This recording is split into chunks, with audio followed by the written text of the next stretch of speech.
Assalamu alaikum students. My name is Mohammad Mubashir from channel exploring physics.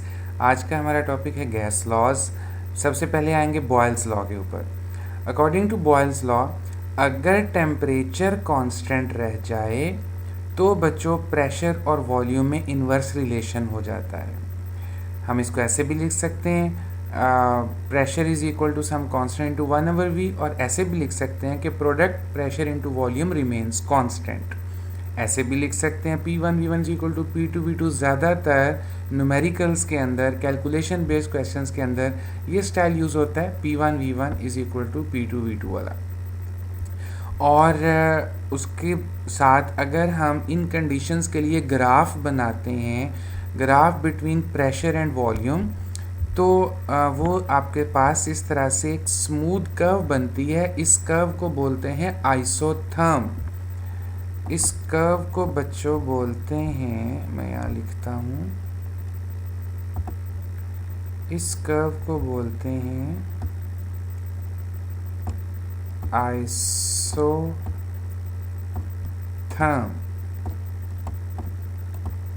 और इसके अंदर जो एरिया बनता है वो वर्क डन को रिप्रेजेंट करता है। आइसोथर्म ज़रा स्मूथ कर्व होती है, इसको बोलते हैं आइसोथर्म। उसके बाद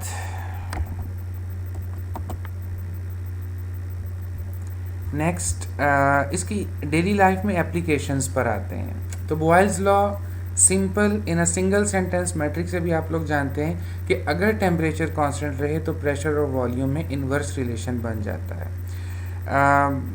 रेस्पिरेशन के अंदर जब ये आप नीचे डायग्राम देख रहे हैं, जब जो डायफ्राम लेयर है वो एक्सपैंड होती है, लंग्स उसकी वजह से एक्सपैंड होते हैं, तो वॉल्यूम बढ़ जाता है। वॉल्यूम बढ़ गया लंग्स का, इनसाइड प्रेशर कम हो गया। अब जो बाहर एयर का प्रेशर है वो ज़्यादा है, लंग्स के अंदर प्रेशर कम है, तो हाई प्रेशर से लो की तरफ एयर मूव कर जाएगी। सो एयर इनटू द लंग्स इस तरह से मूव कर गई। और during expiration, exhalation, diaphragm compress होती है, उसकी वजह से लंग्स कंप्रेस होते हैं, और प्रेशर बढ़ जाने की वजह से वॉल्यूम कम हो जाता है, प्रेशर बढ़ जाता है। अब इनसाइड प्रेशर ज़्यादा है, बाहर प्रेशर कम है, तो अब ये air out of the body move कर जाती है। इस तरह से ये जो रेस्पिरेशन है, it is an application of Boyle's law. Next, tyre inflation. बच्चों जब हम एक टायर में हवा भरते हैं तो एयर कंप्रेसर के साथ वो पाइप जुड़ा होता है ना, जो टायर के साथ कनेक्ट करते हैं और उसमें हवा भरी जाती है। अब देखें, टायर के अंदर हवा हाई प्रेशर पर भरी जाएगी। पहले एयर कंप्रेसर क्या करता है, एटमॉस्फेयर से एयर ली और उसके ऊपर बहुत हाई प्रेशर अप्लाई किया और उसे कंप्रेस कर दिया, उसकी डेंसिटी बढ़ा दी कंप्रेस करके। अब वो कंप्रेस्ड एयर हम कार के टायर में, बाइक के टायर में भर रहे हैं, साइकिल के टायर में भर रहे हैं। तो जब एयर टायर में जा रही है उसका वॉल्यूम कम हो चुका है एज कंपेयर टू दैट कि जब वही एयर एनवायरनमेंट में थी, एटमॉस्फेयर में थी। उतनी एयर का वॉल्यूम हमारी एटमॉस्फेयर में काफ़ी ज़्यादा था, और जब उसको हमने फोर्स किया कि वो टायर में चली जाए तो उसका जो वॉल्यूम है वो कम हो गया। जब वॉल्यूम कम हो जाता है प्रेशर ज़्यादा हो जाता है, तो इस तरह वो एयर के मॉलिक्यूल्स टायर के ऊपर इंटरनली प्रेशर अप्लाई करने लग गए और टायर फूल गया, इन्फ्लेट हो गया, उसमें हवा भरी गई। नेक्स्ट एग्जांपल, ये पिछली स्लाइड का आइसोथर्म लिखा हुआ है, मैं इसको जी। नेक्स्ट एग्जांपल यहाँ मैंने बनाई है वर्किंग ऑफ अ सिरिंज की। मेडिकल एक टूल है, देखें आप खुद भी इसको एक्सपेरिमेंट कर सकते हैं। वर्टिकली डिप किया है एक लिक्विड के अंदर एक सिरिंज को इस डायग्राम में, और उसका जो पिस्टन है वो अपवर्ड मूव किया है। इसका पिस्टन यहाँ से अपवर्ड मूव करते हैं। तो अपवर्ड मूव करने से क्या हुआ, इस सिलेंडर का वॉल्यूम बढ़ा दिया। जब वॉल्यूम बढ़ गया तो इस सिलेंडर का प्रेशर कम हो गया, वॉल्यूम बढ़ गया तो प्रेशर कम हो गया। उस कम प्रेशर की वजह से जो नीडल जहाँ डिप्ड है वहाँ हाई प्रेशर है, एटमॉस्फेरिक है, और इनसाइड दिस सिलेंडर प्रेशर कम हुआ है, तो ये लिक्विड राइज कर जाएगा against the gravity due to pressure difference. This is an application of Boyle's law. Tin can mostly जब ओपन करते हैं या कोई और सोडा बॉटल ओपन करते हैं तो mostly, not always but mostly, वो जो लिक्विड है वो बबल्स की सूरत में एस्केप आउट होता है। तो वजह क्या बनी, अंदर हाई प्रेशर के ऊपर, ये कोक मैंने डायग्राम यहाँ पेस्ट की हुई है, तो हाई प्रेशर के ऊपर ये कोक इनसाइड जो थी वो सील्ड थी। अब जैसे ही इसको ओपन किया तो वॉल्यूम बढ़ गया, वॉल्यूम बढ़ जाने से जब आउटसाइड ही आ जाएगी तो इसका जो प्रेशर है वॉल्यूम बढ़ जाने से कम हो जाता है। सो इनसाइड प्रेशर ज़्यादा था, इस वजह से ये फोर्स्ड आउट हो रही है यहाँ से।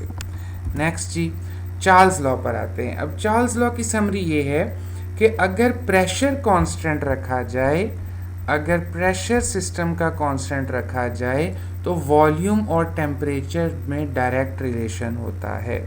इसका ग्राफ आप देख सकते हैं बच्चों। ग्राफ जो है ये ओरिजिन से शुरू हो सकता था अगर एक्स एक्सिस केल्विन में होता तो। अब क्योंकि एक्स एक्सिस जो है वो डिग्री सेल्सियस में है तो इसलिए -273 डिग्री सेल्सियस, 0 केल्विन अब यहाँ पर आ रहा है, ओरिजिन पर नहीं आ रहा। तो एट 0 केल्विन कोई भी गैस, कोई भी सिस्टम जो होता है वो पॉइंट मैस बन जाता है। एक थ्योरेटिकल बात है, 0 केल्विन अचीव तो नहीं हो सकता। बस आप लोगों को ये बता रहा हूँ कि ये जो ग्राफ है ये ओरिजिन से भी शुरू हो सकता था, ओरिजिन से भी शुरू हो सकता था अगर यहाँ 0 केल्विन ओरिजिन पर आता, और ऐसे भी हो सकता है कि जहाँ 0 केल्विन ओरिजिन पर नहीं है। ओके, डेफिनेशन पर वापस, अगर प्रेशर कांस्टेंट रहे तो वॉल्यूम और temperature directly proportional. We can write volume over temperature remains constant, we can write V1/T1 = V2/T2। इसकी डेली लाइफ एप्लीकेशंस देखिएगा। हमने गुब्बारे में हवा भरी और उसको एक, यहाँ बॉइलिंग वाटर है, डायग्राम में आप बॉइलिंग ना भी हो, हाई टेम्परेचर वाटर कंसीडर कर लें, उसमें हमने रखा। टेम्परेचर बढ़ा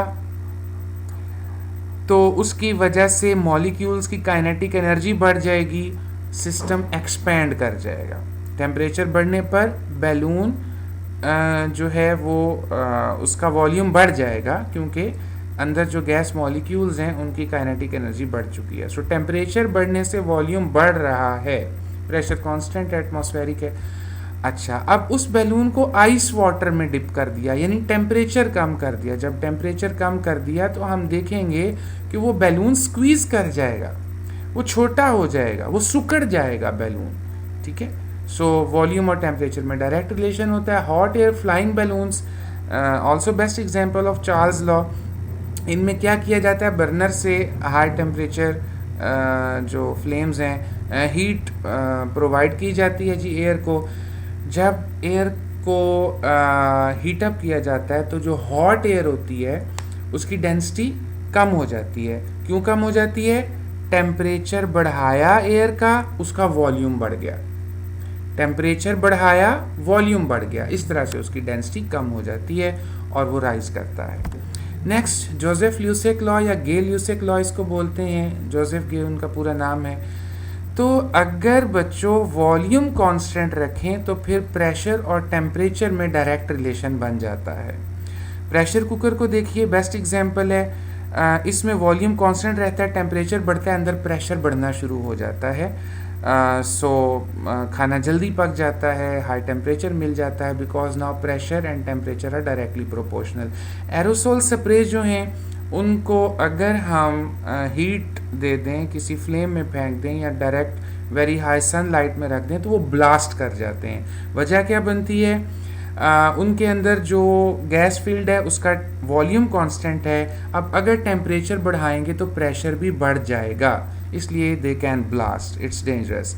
इसका ग्राफ देखें तो direct directly proportional straight line है between pressure and temperature, origin से शुरू हो रही है, इसका मतलब ओरिजिन 0 केल्विन पर है।